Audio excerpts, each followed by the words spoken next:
Noah Basketball is our new presenting sponsor of our Coaching You podcast. Noah Basketball is a shot tracking and data company that has helped change how coaches and players perfect the game's most important skill, shooting.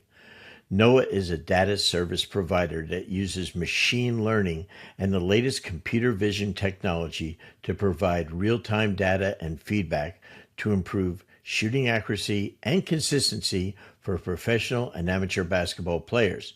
Noah has now analyzed over 570 million shots from countless high school, hundreds of college teams, and 28 NBA franchises.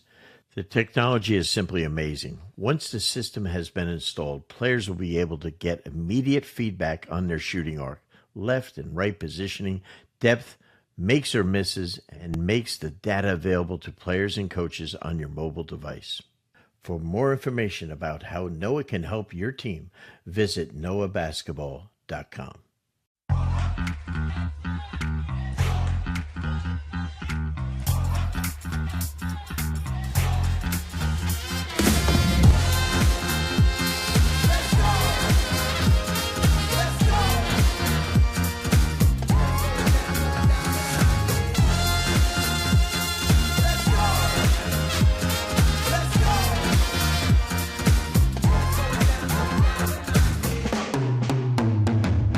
Hey, welcome to another Coaching You podcast with the Coach Brendan Suhr, presented to you by Noah Basketball. Our guest today, Jon Gordon, a great speaker and author, over 30 books written, 17 bestsellers, incredible friend for years, and I think you're really going to enjoy his newest book, Difficult Conversations Don't Have to Be Difficult, is really what I think is one of the essence of being a great coach, leader, parent, is you have to be able to engage in difficult conversations. He gives you a process to do that.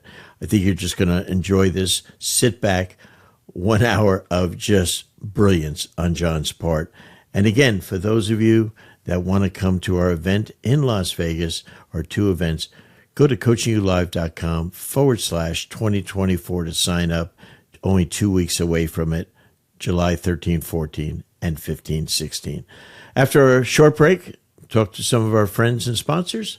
We'll be right back with the incredible Jon Gordon. We're thrilled to have our longtime partners and friends at Dr. Dish Basketball on board as sponsors of the Coaching You podcast. Dr. Dish machines are undoubtedly the most user-friendly and advanced machines in the world of basketball today. Dr. Dish has completely revolutionized and reimagined the shooting machine to provide the best solution on the market. Join top programs around the world like Duke, North Carolina, Florida, and countless others and upgrade your shooting machine to Dr. Dish. Dr. Dish machines are the best way to increase purposeful reps in your program to get players better, faster, while tracking progress along the way. Dr. Dish provides so much more than just your standard shooting machines with custom training, pro trainers, and coaches on demand, real-time and detailed analytics, and top-of-the-line drills and workouts. If you're looking to take your program to the next level, look no further than Dr. Dish for the best basketball training machine in the world. If you have an old machine that's just collecting dust in your gym, did you know that you can trade that in to Dr. Dish for up to $1,500 off and get a new dish? Make sure to give our friends at Dr. Dish a follow at Dr. Dish B-Ball on Twitter and Instagram for great daily drills, workouts, tips, and inspiration. Or contact us at drdishbasketball.com.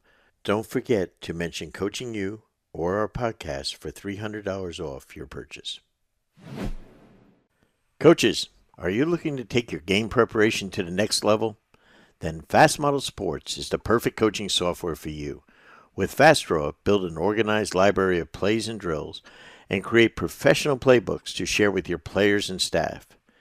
You can also download over 9,500 free plays and drills from our Playbank directly to your FastDraw account. Looking for a better way to build your scouting reports and want to include video? With FastScout, build custom scouting report templates to prepare your team best for each individual opponent. Plus, did you know with the latest updates from Fast Model Sports, you can now include video with your Fast Scout reports and share with your coaches and staff, all within the Fast Scout mobile app. The combination of Fast Draw and Fast Scout is by far the best way for you and your coaches to create winning game strategies and effectively communicate them to your team. Over 10,000 high school and youth coaches trust Fast Model sports products to help their teams reach their goals. To order, go to fastmodelsports.com. Use code COACHINGU15 to get 15% off any Fast Draw or Fast Scout products. Remember, go to fastmodelsports.com. Use code COACHINGU15 to get 15% off any Fast Draw and Fast Scout products. Hey, welcome to another Coaching You podcast with the Coach Brendan Suhr. And today, my dear friend Jon Gordon as our guest. Jon, long time. How are you doing, my brother? Doing good, Brendan. You know, every time I have a book out, we do a podcast, and you've been a good luck charm for all these books. You know, as a coach, and you're a coach, we're very superstitious. And now that, you know, you have 17 damn bestsellers, don't screw it up now by not doing the darn podcast, right? But as always, every time you do something, I love it. And I'm going to tell you what happened with years ago when the Good to Great book came out. And for our listeners that haven't heard this, Chuck Daly, my coaching partner, said to me, hey, I read a great coaching book. I said, what was the book? He said, Good to Great. I said, Chuck, that's a business book. I said, it's not a coaching book. He said, every book I read is a coaching book.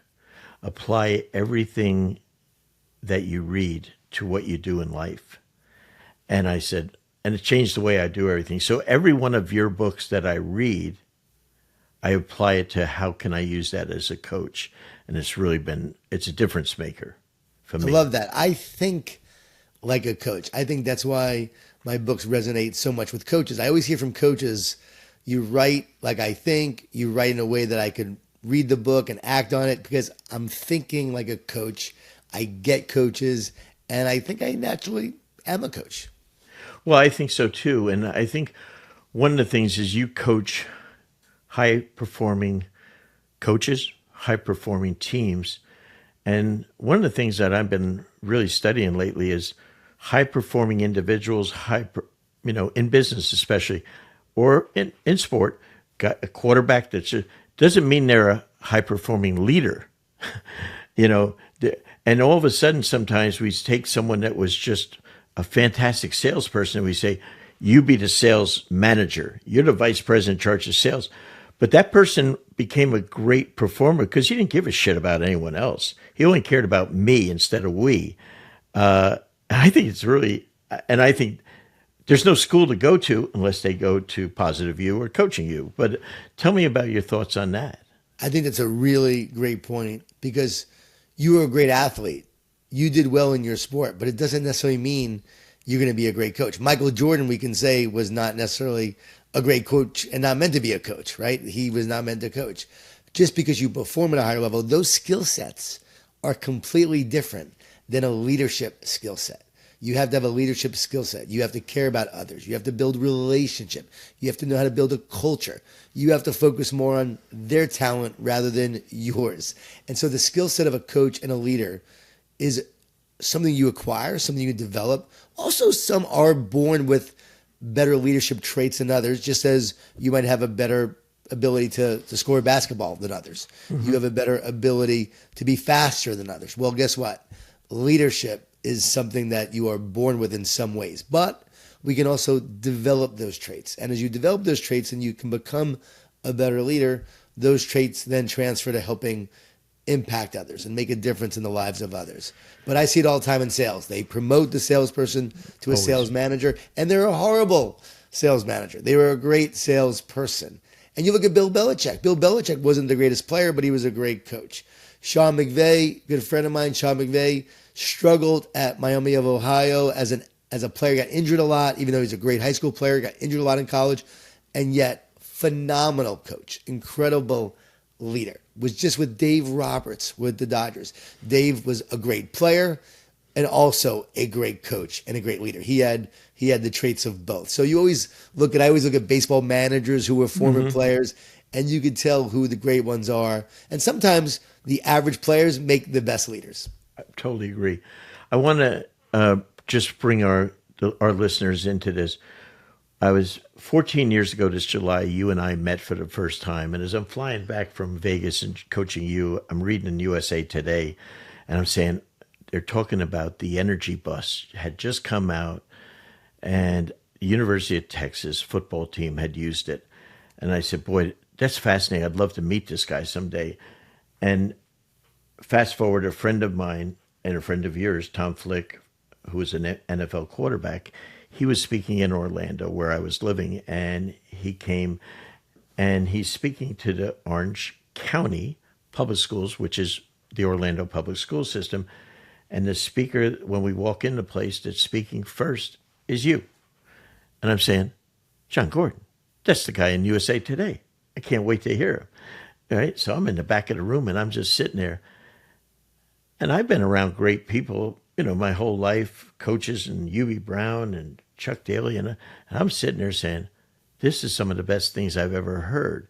But you didn't know at the time that our unfortunate public school system in Orlando was in total morale.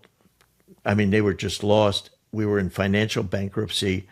And Ron Blocker, the superintendent of schools, I couldn't believe that he brought in two people that were really leaders to teach their principals and vice principals how to lead kids. I thought it was brilliant. And the whole public school system in Orlando flipped, and it turned over. Should have asked for more money back then, probably, if we knew the results. But that's how we met 14 years ago, and it's been an incredible journey. You and I both coach people all over the world in business and sport, and you're the only person that I've worked with, a coach, that also coaches me. The only one, right? It's crazy, And, but you're just, how did you know? I know all the things you've done, but how did you know, in essence, or what took you to coaching? And that's really what you're doing now. I didn't know that I could do that. I didn't know that I even was that. When we met, yeah, you knew Billy Donovan really well. I was going to speak to University of Florida to the football team. Right. Muschamp was the coach. I was on my way there. And you said, oh, you got to see my good friend, Billy Donovan. Now, of course, I knew of Billy being a kid who grew up in Long Island, New York, and Billy from playing at Providence and from Long Island, and loved Billy Donovan. And you're like, yeah, he's a good friend of mine. So I go down there and I meet with Billy, and because you introduced us, and that was a lot of fun. And I would say you and George Ravin were two people who were most influential in me getting around in the basketball world and meeting all these coaches and beginning to work with a lot of these coaches and teams. Eric Spoelstra had heard of me from, I believe, you and Kevin Eastman, or he had read The Energy Bus, and he reached out to you guys and said, I'd like to connect with Jon. And I started to work with him and have been doing so for years. And Doc Rivers. And so I would just have conversations over the years, because coaches would bring me in to speak to their teams. As I was speaking to their teams, I would have conversations with them. Mike Smith for 7 years, every year, speaking to the Falcons. And by the way, I was there when Matt Ryan was a rookie, speaking to the team his rookie season. That's how long ago it was. He just retired, was made it to the Ring of Honor. And there I was, him being a rookie. I remember he came up to me afterwards and said, hey, Jon, loved your talk. Hey, here's what I'm going to do. I'm going to put this into action based on what you said. I said, I love it, Matt. Came back the next year. He does the same thing. The next year. Same thing. Matt Ryan was always striving to get better. It's why he had a stellar, incredible career. But I would be there with the team, and Mike Smith and I would just talk in his office beforehand and afterwards, and we would just talk. And then I started to see the problems and the challenges that he had. And I would think about those challenges. And it really drove everything that I did in terms of writing and speaking, because for some reason, ideas would come to me and solutions would come to me. And I just had this natural ability to help people take them from where they are to where they want to be, to help them see what the issue is and the challenge, and then be able to offer a solution and to get better. I had a boss when I was in business development years ago. He told me I was an applied genius. He goes, you're an applied genius, the way you take concepts. And I didn't know that. I'm not even trying to give myself that title. This is what he said to me. So that's why I realized, oh, I think like a coach. And that's how I become a coach of coaches. Because I see patterns, I see challenges, I see things that need to be addressed before they need to be addressed. And the more I see that, I'm able to then help leaders through that. And now, since I study culture like no other, and I've spoken to, I think, more businesses, more sports teams than just about anyone on the planet. Maybe Maxwell has probably done more than me because he's 77.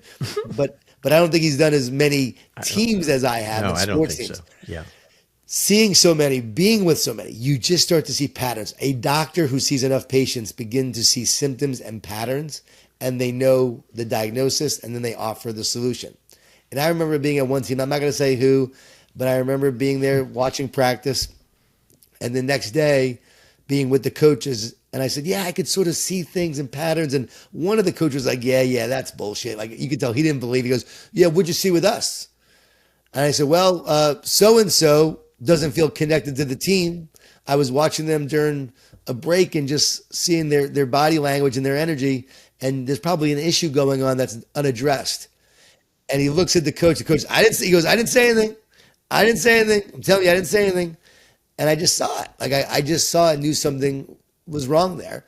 And that coach after that I knew what I was talking about. So I just am able to see that. And I love it more than ever. Like, I have a passion for leadership, for culture, for sports, for people, to help people overcome their challenges to be their best. And I realize that I've been on a quest my whole life to get better myself. As a former Division I athlete, I've been on a quest to get better myself, mentally, physically, spiritually. And now that quest has led to, how can I help others get better? I really want to make my life about others. And you know what's cool now, Brendan? I now have a certification program where people can get certified to teach my principles, my programs, my workshops, my keynotes. We give them all the materials. We give them everything. They get certified to do that. They can do it in sports, in business, in schools, in nonprofits, you name it. And so now I'm coaching coaches to go do this work and make an impact. And I realized, oh, that's exactly why I was put on earth, to help these people get better and to have a ripple effect. If I can impact a coach, that coach will impact thousands of lives in a deeper way.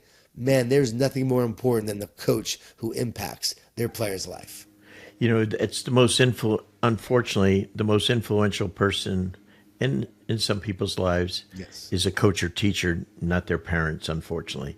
And you take that role.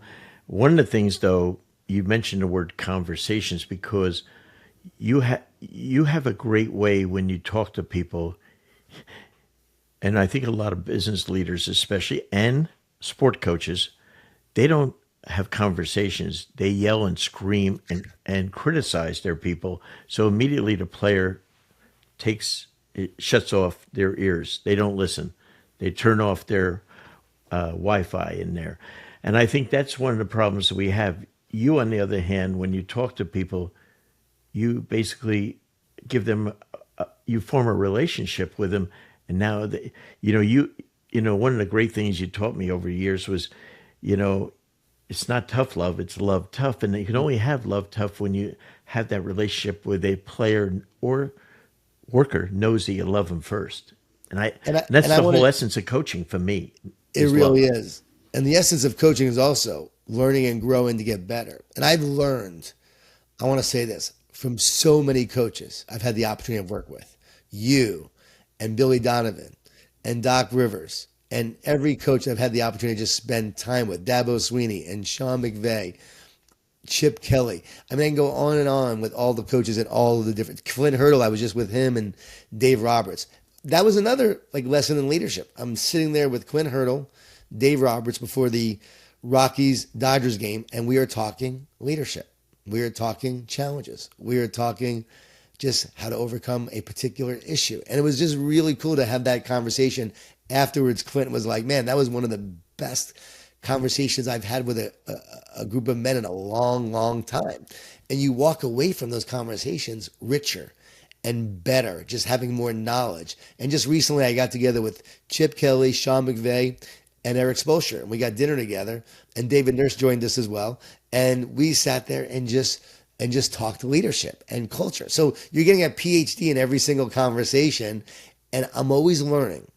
I'm always growing, and then I'm distilling and looking at, okay, where does this fit into the framework? Where does this fit into the filter? And then how could this be applied to what someone else is dealing with? So then you see another challenge that some other coach is facing, and you're like, oh, this, and this is like this, and that. And you should try this. And so it's just acquiring, like, you're almost like artificial intelligence. You're acquiring all of this great information, and then you could spit out. My wife will sometimes call me John GPT instead of Chat GPT. And you'll be able to then figure out how that applies. But I do want to say, learning, growing, getting better, being curious. You talked about conversation. A big part of conversations is listening to what is being said. Sometimes we have to listen to our players. Instead of telling them what we think, let's listen to what they're hearing. Listen to how we're making them feel. Listen to what their challenge is so we can help provide a solution. Sometimes they look like they're lazy, but fear is often the factor and the cause.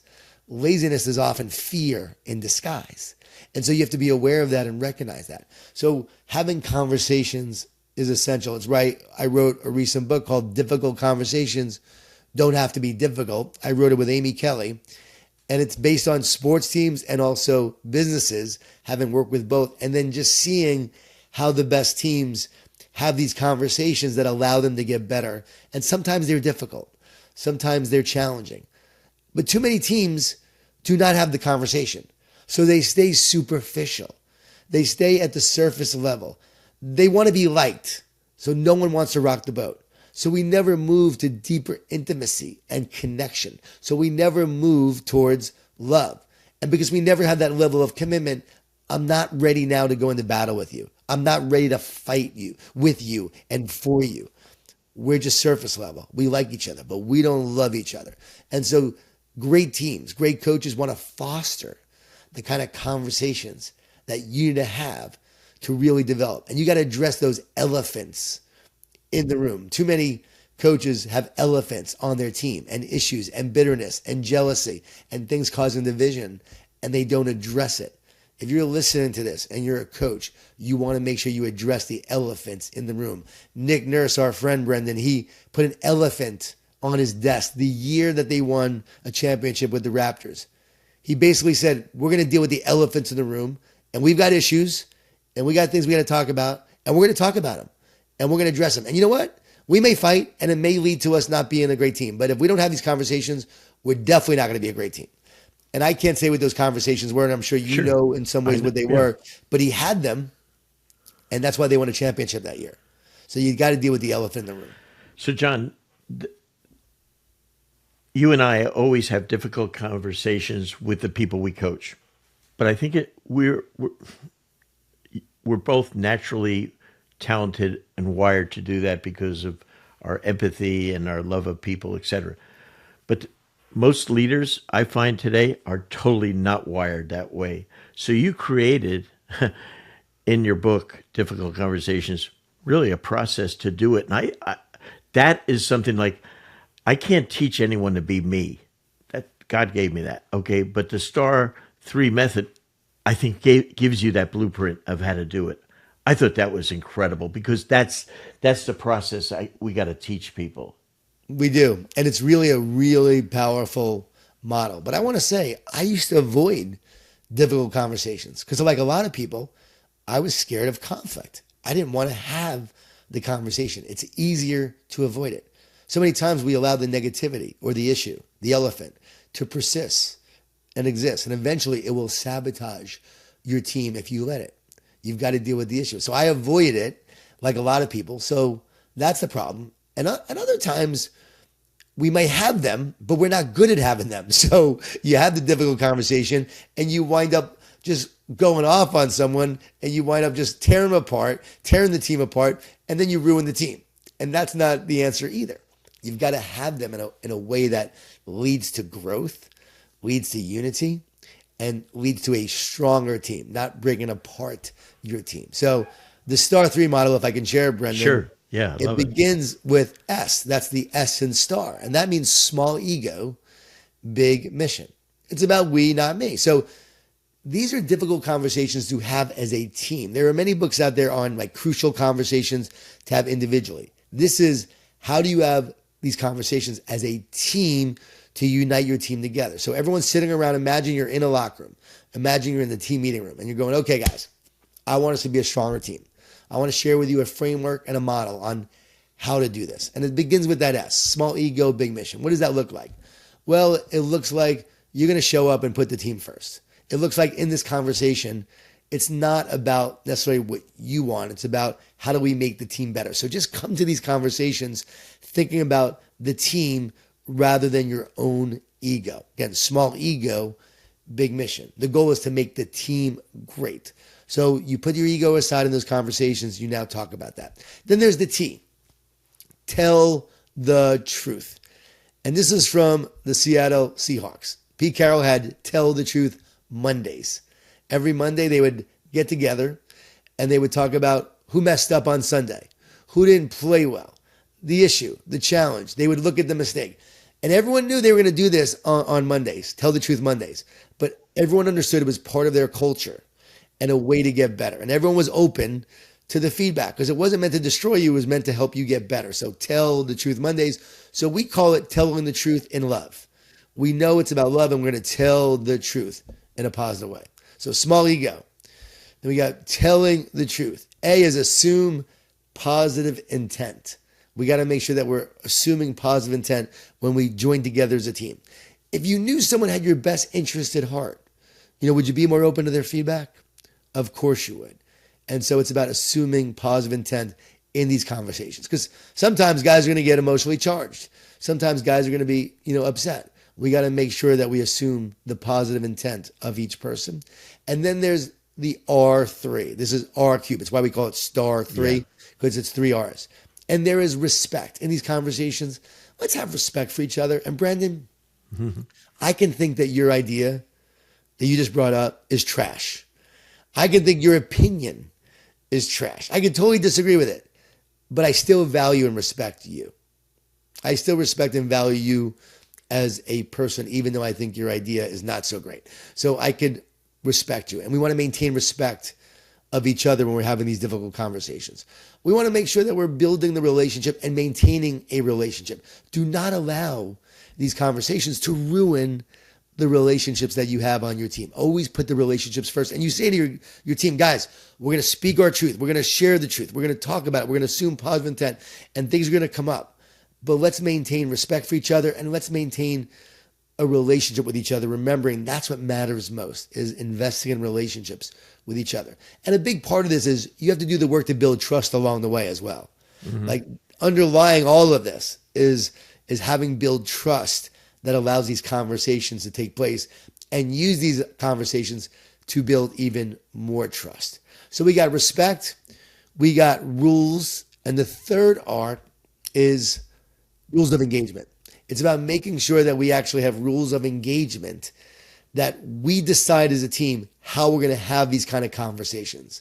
One rule of engagement, for instance, the Seattle Seahawks had was no getting emotionally charged. Everyone stays calm in these conversations. So we agree up front. Let's stay calm. Let's not get heated. In the book, it was the funny scene where they got emotionally charged, and I loved writing that part because I can just literally see it happening. I've been part of conversations like that. So that's important. One of our rules of engagement for the Jon Gordon team is we say no meeting after the meeting. And so you're not allowed to have a bunch of meetings after the meeting because we know what that's like, Brendan. You have the meeting and then everyone's talking about the meeting.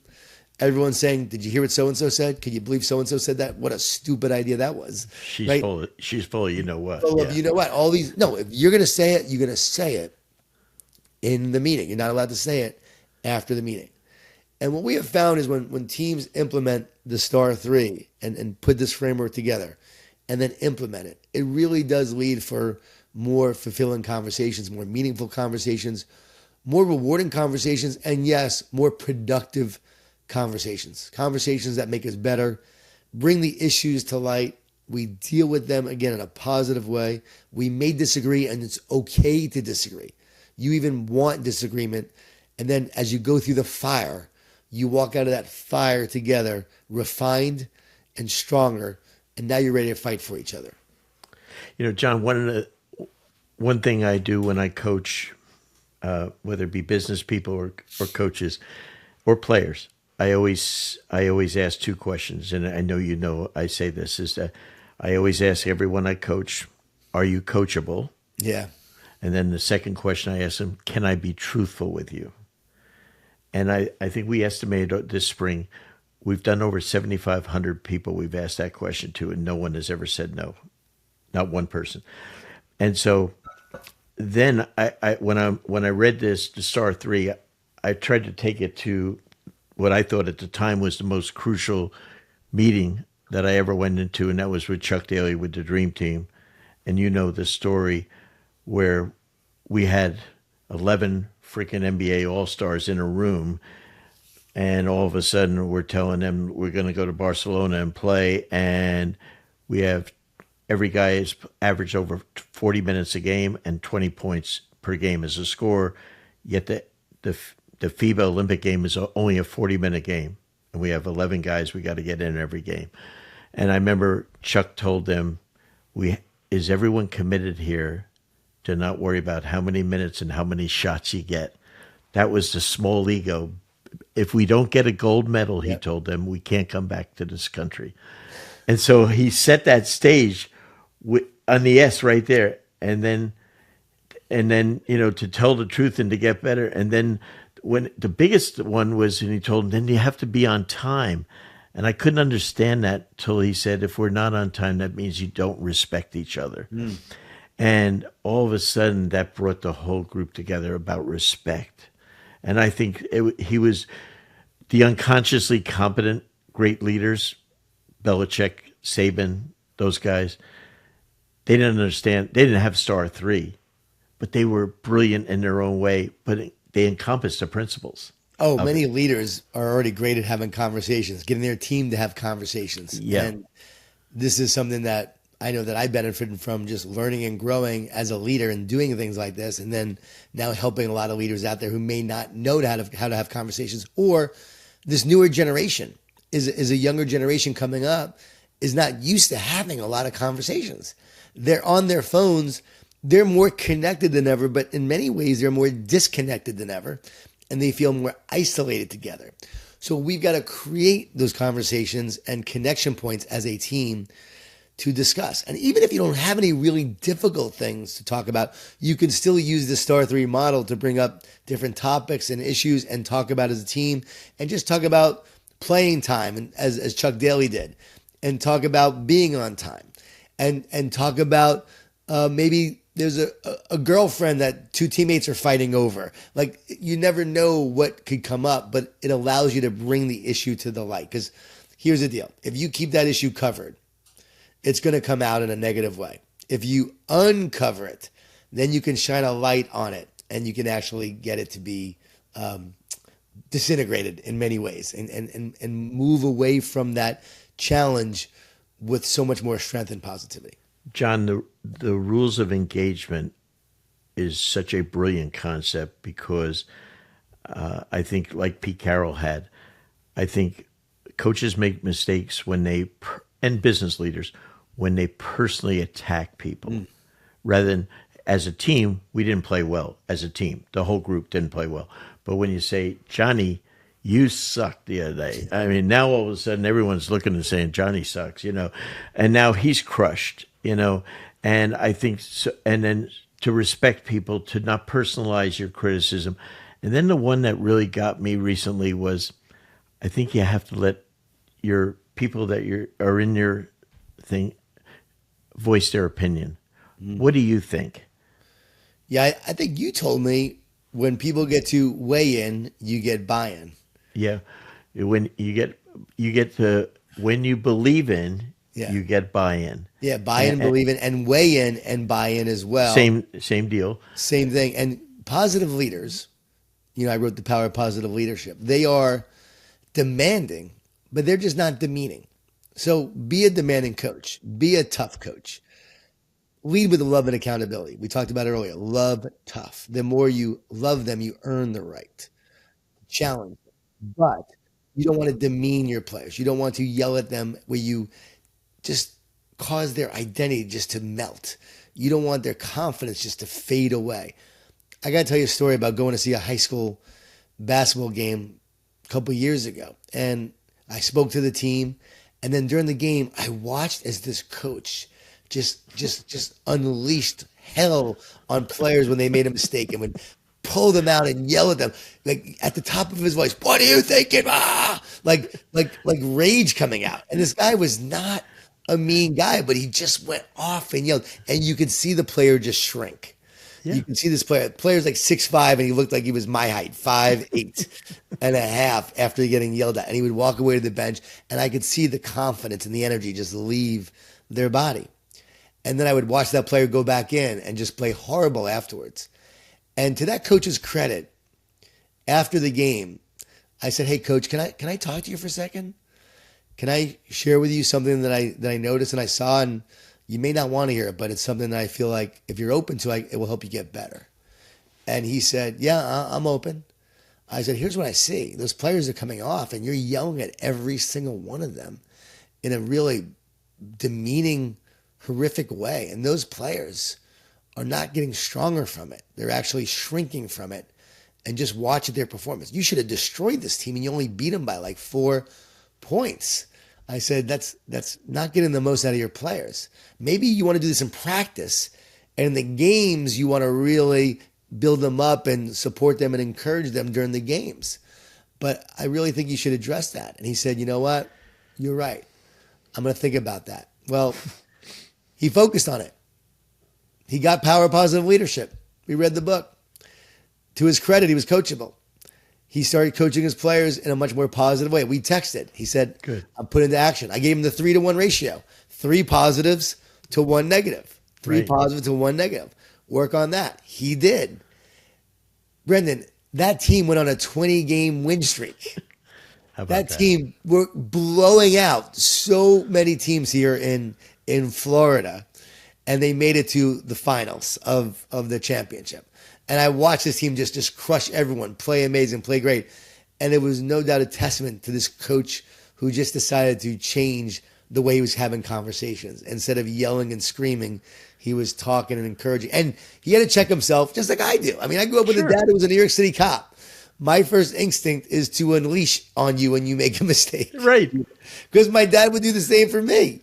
Yep. And I was taught that way. So we've got to go against our natural instincts and find ways to be a more positive leader, to build a positive team. I know we're talking about my book, Difficult Conversations Don't Have to Be Difficult. And by the way, I share with you the Star 3 model, but I want every coach to read it, because as you read it, you're going to assimilate it and see the stories and the situation of this fable, and you'll feel like you know these people and you could see them in you and your team.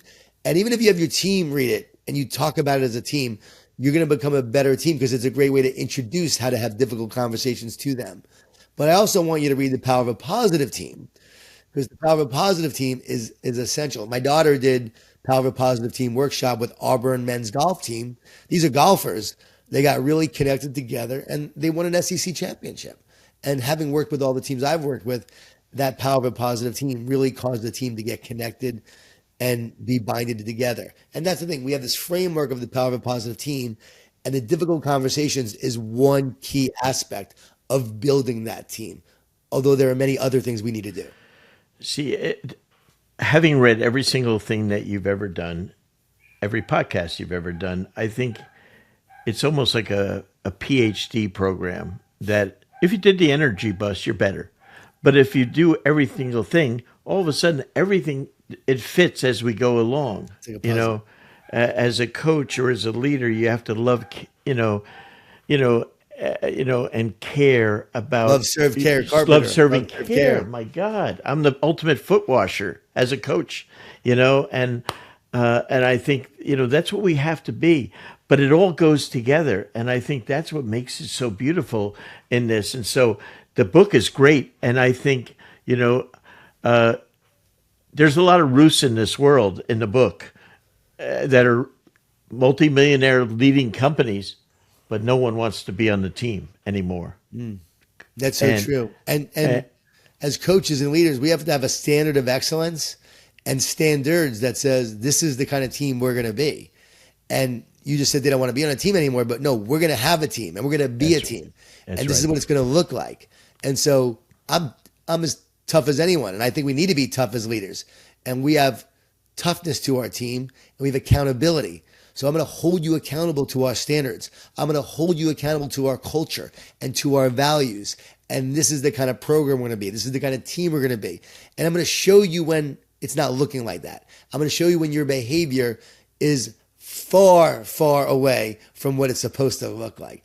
But I'm going to love you along the way, support you in the way, encourage you, but also challenge you to make sure that you meet and live up to that standard. And I think that's the key. That's what great coaches, the best coaches, and they have high standards, but they love you along the way and they push you and support you, challenge you, and sometimes they might even yell at you, but they don't demean you, but they may yell at you to get to that next level. And there's a way to yell. Like I've seen Dabo yell.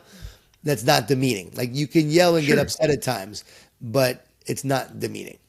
Yeah, you have to be yourself. You have to be authentic. But let me say this, John.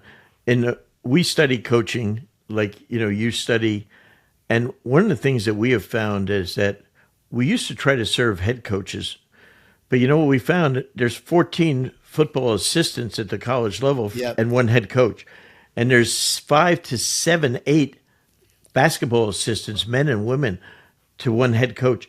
We have to teach these assistant coaches how to lead. It's a So whole true. different skill set. And so, you know, coaches and parents need to learn how to take their players and children to where they can't take themselves. And this is something where I never had this, where I could all of a sudden. So I think difficult conversations is an extra a course that was never offered in leadership, in my No, opinion. no. It's another tool in your toolbox as a leader. As a leader, you have to have a set of tools. And it's one kind of tool that you need to use and have in your toolbox. You need a lot of other tools to be a great leader. But as you said, Brandon, we've got to make sure that we are teaching, coaching our coaches as a head coach, developing your coaches, helping them be better. You communicate to them and help them communicate with their players. So often those assistants are actually the touch points to the players, and they're building that relationship with the player, which is so important. They got to practice love and accountability. Don't become their friend. Don't become their friend. You're not there to be their friend. You're there to be their confidant, their chief encourager, their chief supporter, their chief challenger, right? But don't be their friend. So you have to learn along the way how to coach those players, and then coaches need to coach their coaches to then coach their players. So I think the best leaders are the best coaches too. Without a doubt. And, I that's why I love this and it makes so sense. And one of the other things that if you can do these difficult conversations, one of the ultimate byproducts is you, as a coach now, is you have to learn how to transfer confidence to your players or in business or sport. Or your children at home. A lot of kids at home, your own children, they don't have confidence. And yet we as parents and as coaches can destroy confidence in seconds. Boom. The power of the tongue, the words you say, life or death. My parents, in many ways, believed in me. And there were times my dad said something negative that I chose not to listen to. It could have ruined me, but it didn't. Because when I was younger, he shared enough belief in me that actually stood out more. As a coach, I had a coach say to me, I believe in you. Coaches are my heroes. Yep. Coaches have changed the course of my life. It's why I love pouring into coaches, because I know the power of a coach. When my coach, Richie Moran, the Lacrosse Hall of Fame is named after him, passed away, right beforehand, he said to me, remember, John, teammates are forever. Teammates are forever. And I said, so are coaches who change the course of your life. Yeah. And so that's the power of a coach, that you believe in someone, they accomplish more than they ever thought possible. Like leadership is a transfer of belief. And you talked about confidence. So that's a great transition because I just wrote the Success Journal. It literally is coming out like right now. And the Success Journal is something you can do with your players. It's something you can do with your kids, something you do with yourself and your family. And you basically just write down your success of the day every night before you go to bed. This is a great way to finish a conversation. We talked about difficult conversations, but let's finish it in a positive way. What was our success today? What was the one great thing we did? What was the one great accomplishment? What was the one great play? What was the one great thing you were proud of? And every night you go to bed a success. Every morning, because you did that, you're now waking up a success. We know what we look for, we find. What we focus on shows up more in our lives. If you don't believe me, I want you to look for blue cars on the road today. You look for blue cars, you'll start to see more blue cars on the road. What you focus on shows up more. The more you focus on success, you'll start to be a success and feel like a success and become a success. And you'll have so much more confidence. And a great story underlies this. This is where my idea for this came from. It wasn't my idea initially. It was Bart Conner, 1984 Olympics. Yeah. He won 2 gold medals after tearing his bicep. And he was asked by Charlie Jones. Remember Charlie Jones back in the day? Yep. Said, how did you do it? He said, well, every night my parents would ask me what my success of the day was. So every night I went to bed a success. Every morning I woke up a success. He goes, when I got injured, I knew I was going to make it back because I was a success every single day of my life. Great. I couldn't fail. I heard that and I'm like, whoa, that's it. And I began asking my kids what their success of the day was. And over the years, I've been talking about this on stage all the time. For years, people have asked me for a journal. Do you have one? I want to do that. I'm like, no, just use a notebook. Yeah, right. By the way, anybody could just use a notebook, so that's fine. But I created a journal called the Success Journal where you have space to write down your success. There are prompts and also quotes along the way as you go through it. And it's just a simple way to do this. And my dream, my hope, my vision, every kid at the end of practice, the coach will say, what was your success today? Every teacher in every school in America will ask the kids in their classroom, what was your success today? The kids leaving school will feel like a success. They get on a bus, and every bus driver will ask that kid, what was their success today? And they will go home a success. And they come back, and now they're ready to create their life. Instead of running away and retreating from it and feeling like a failure, they will focus on that good, and they want to create more good. So I'm passionate about it, as you can tell, and my hope is that everyone listening decides to go do this, whether you use my journal or just a notebook, either way is fine. But you try this practice with your teams and you do that positive reinforcement, you're going to see incredible results. Yeah, have the difficult conversations. Let's talk about the issues. And then let's focus on the positive at the end of it and let's grow. Jon, I love that. Also, I know one of the biggest things, because we talk all the time, is now you're doing a certification now for the Jon Gordon, especially for leaders and building teams and stuff like that, and also a mentorship program. I think that is, remember we've talked about encouraging you to always coach, and now you and your company are doing that. How can one get involved? Yeah. I knew that I couldn't do individual coaching with everyone like sure. You're so great at. You are an incredible coach who coaches individuals, rock stars, high performers, the top coaches in the world. You're coaching them one-on-one. For me, I have those conversations, but I don't really have a coaching business around that. It's more of, for me, I consider that a ministry of just helping coaches along the way. But I decided to create this group coaching concept called the Inner Circle Mentorship, where it starts in October. And I'm going to bring in all these coaches together as part of this group coaching. And every month, we're going to get together and we're going to have conversations. And I'm going to share lessons. And we're going to talk. And we're going to do Q&A. And I'm also, as part of that program, there's going to be office hours every week. There'll be a time for office hours where people will be able to schedule time with me to have like 15-minute conversations.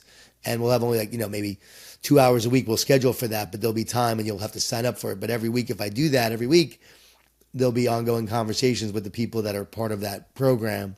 So I'm excited about the mentorship. And then the certification is just a way to just create a ripple effect and help people learn how to speak, help them be a better coach, a better trainer, a better workshop leader. And so we give you the mindset program, the Power of Positive Leadership program, and the Power of Positive Team program. What does everyone need? Mindset, leadership, and teamwork. And we give you all 3 programs that you can actually deliver to your team or to your school or to multiple schools and multiple organizations if you want to. We're just giving you the rights to go do that, and we give you the coaching along the way. So every month there's a coaching call with Amy and Julie, who you know well, and Thomas is part of that team. Yeah, they're incredible. And every month people are, on those calls, learning and growing. I tell them, Brendan, and I think it's important to close with this because this is what coaching is all about. Sure. I said, for the first 53 years of my life, that's how old I am now. I am now 53. It's really been about, growing, getting better, pouring into people, improving. But it's really been about focusing on just, my books and everything else. And I'm still going to write going forward. But I know that the measure of my success going forward is how well I equip and develop others to go do this work and impact the world. And so if you want to measure my success, don't do it now. Let's do it in 20, 30 years, God willing, I live that long. Yep. Let's look at how many people can we help mentor and grow and develop to go be better leaders, better coaches, better speakers, better impactors, where they go out there and they share these messages. I really believe that we're going to have such a huge impact over the next 20, 30 years and change a lot of lives. And that's the goal. That's phenomenal, Jon. That's incredible. Make sure we include in our show notes how to get in touch and all that and everything that you do. But congrats on the book and the Success Journal. I love difficult conversations. Don't have to be difficult. And for me, they're easy.